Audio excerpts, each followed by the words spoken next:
UPSC exam में one of the most important stage है that is mains.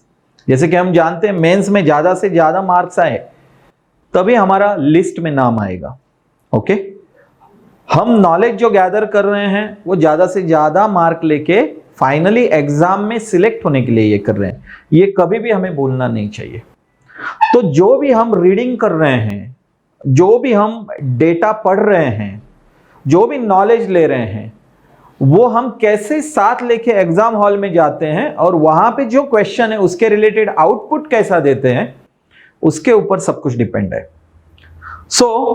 बहुत candidate बोलते हैं कि वहां पे मुझे लिखने नहीं आया।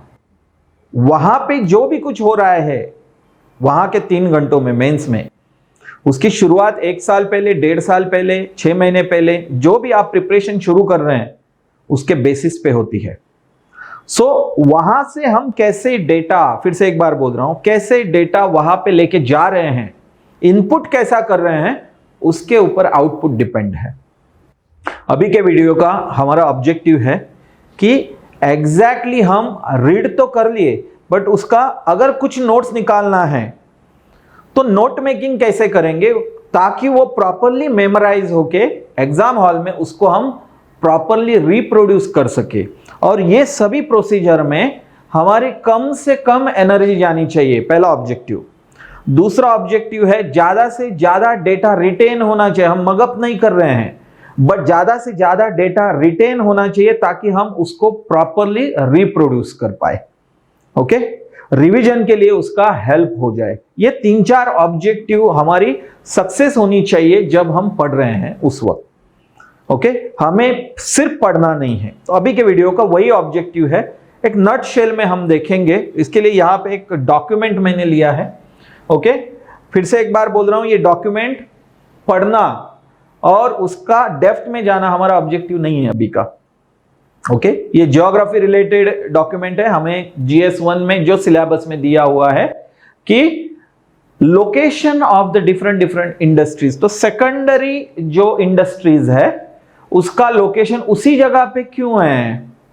ओके, उसके लिए कौन से factors, which factors are responsible for that, उसके लिए ये नोट है। लगभग 4 पेजेस की नोट है। हम टोटली यहां पे क्वांटिटेटिव वे से ही बोलेंगे, क्वालिटेटिव वे से नहीं। मतलब इसको हमें रीड नहीं करना है, इसके डेप्थ में नहीं जाना है हमें, बट मेमोराइजेशन या इनपुट कैसा होना चाहिए इसके ऊपर हमारा फोकस रहेगा। तो ये डॉक्यूमेंट है, मैं अंदर कुछ नहीं पढ़ रहा हूं। देखो, एक्सप्लेनेशन क्या है कि फैक्टर्स रिस्पॉन्सिबल कौन से है।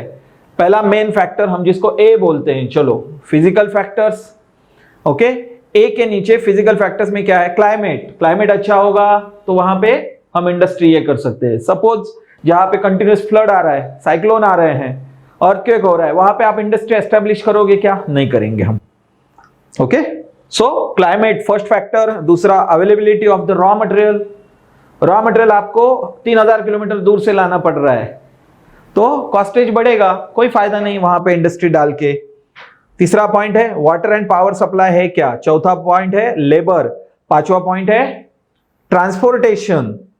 ओके, 6वां पॉइंट है साइट और अवेलेबिलिटी ऑफ द लैंड है क्या वहां पे।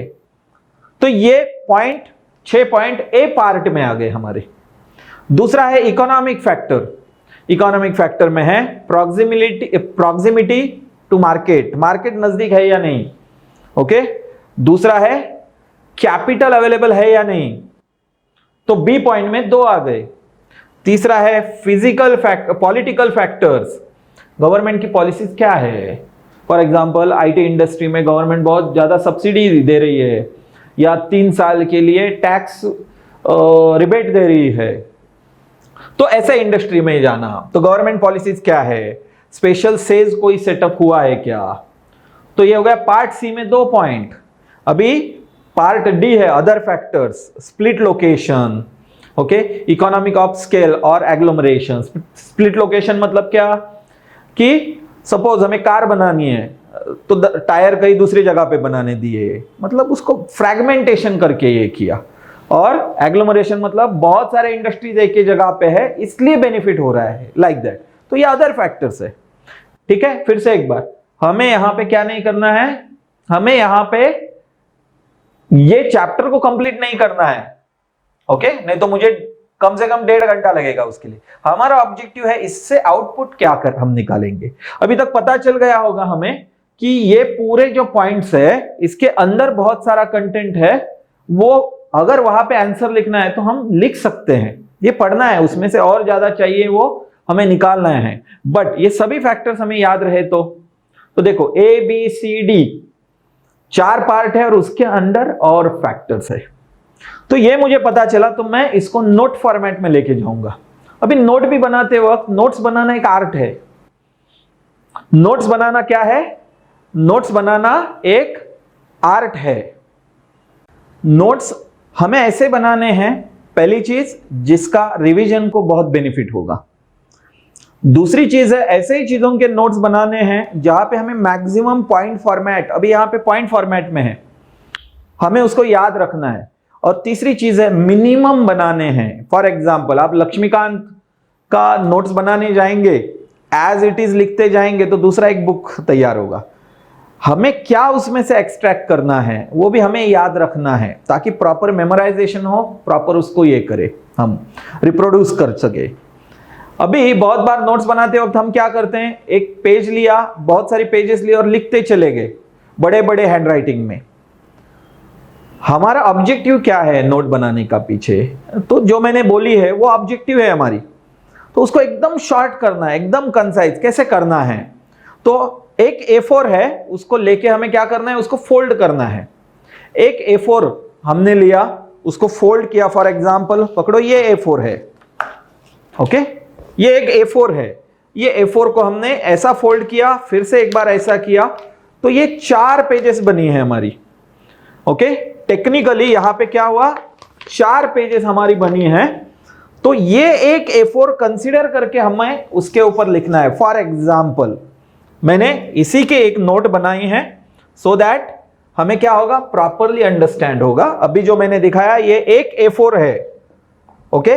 मैंने क्या किया, इस A4 को 4 A4 में देखो ये डिवाइड हो गई, और एकदम माइनर इसमें हैंडराइटिंग में मैंने लिखा है ताकि हमें वो प्रॉपरली क्या हो, मेमोराइज हो और नोट्स कंसाइज बनते चले। अदरवाइज क्या होगा, लास्ट में अगर हमें पता चलेगा कि 200 पेज के नोट्स बने हैं, 300 पेज के, हम उसको प्रॉपर रिवाइज नहीं कर पाएंगे। हमें रिवीजन प्रॉपर करना है। यहां पे देखो एकदम कंसाइजली, जो हमने 8 पेजेस का डॉक्यूमेंट था, 4 पेजेस का डॉक्यूमेंट था, एकदम कंसाइजली यहां पे हुआ है। और हमें पता चल रहा है कि यहां पे क्या है कि पहला फैक्टर है नेचुरल फैक्टर्स, उसमें 6 पॉइंट्स है। दूसरा है इकोनॉमिक फैक्टर, उसमें 2 पॉइंट है। तीसरा है पॉलिटिकल और चौथा है अदर फैक्टर्स, इसमें 2 है। तो इसमें से हमें पता है कि फर्स्ट इसमें 6 पॉइंट, 2 पॉइंट, 2 पॉइंट, 2 पॉइंट। जैसे जैसे हम 1 बार, 2 बार, 4 बार रिवाइज करते जाएंगे, वो डॉक्यूमेंट पढ़ने की जरूरत हमें नहीं रहेगी। हम इसको कंसाइज करेंगे, ओके। और ये अभी मेमोराइज हो गया, हम डायरेक्टली उसको आंसर में रिप्रोड्यूस कर सकते हैं उसको, क्योंकि हमें ये प्रॉपरली मेमोराइज हुआ है। दूसरी चीज है एकदम शॉर्ट इसमें बने हैं, मतलब पूरा बुक अगर 200 पेज का है, हम चाहे तो उसको 20 पेजेस में भी कन्वर्ट कर सकते हैं। बट कभी कभी क्वेश्चन रहता है, सर हर चीज के नोट्स बनाऊं क्या? नहीं, मैंने ऐसा नहीं कहा है कि हर चीज के आप नोट्स बनाते चलो। कभी कभी बहुत ज्यादा कंटेंट रहता है, कंसाइज करने के लिए हमें नोट बनाना है, पहला ऑब्जेक्टिव, या कुछ मेमोराइज करने के लिए हमें जिसको बार बार ये करना है, उसको बुक में से एक्सट्रैक्ट करने के लिए हमें नोट्स बनाने हैं, ताकि एग्जाम के लास्ट 2 या 3 दिन में हमारा क्या हो, वहां पे प्रॉपरली रिवीजन हो। इस वे से अगर हम रीडिंग करते गए प्रॉपरली, जो मैंने इसके प्रीवियस वीडियो में कहीं पे बोला है कि रीडिंग प्रॉपरली करें और उसको प्रॉपरली यहां पे नोट में लाए। जैसा अभी का ऑब्जेक्टिव क्या था कि नोट कैसे बनाएं अगर हमें बनाने हैं मेंस के लिए, ओके। प्रीलिम्स के लिए भी हम इसी वे से जा सकते हैं, ओके।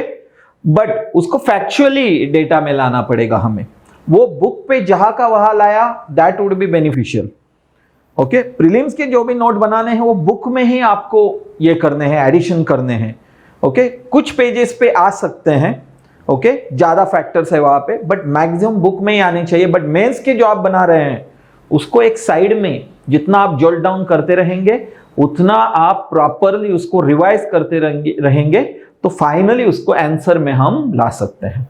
होप अभी के वीडियो में मैंने जो आपको बोला है कि एक बड़ा डॉक्यूमेंट हमें एकदम शॉर्ट में कैसा लाना है, एक A4 को 4 A4 में करके एकदम कंसाइजली 20-25 पेजेस में हमें कैसा उसको लाना है, ये हमें यहां से पता चला। होप हम इसको पूरा यूटिलाइज करेंगे और स्ट्रांगली हमारा जो ऑब्जेक्टिव है दैट इज सिलेक्शन उसके तरफ आगे बढ़ेंगे। Thank you.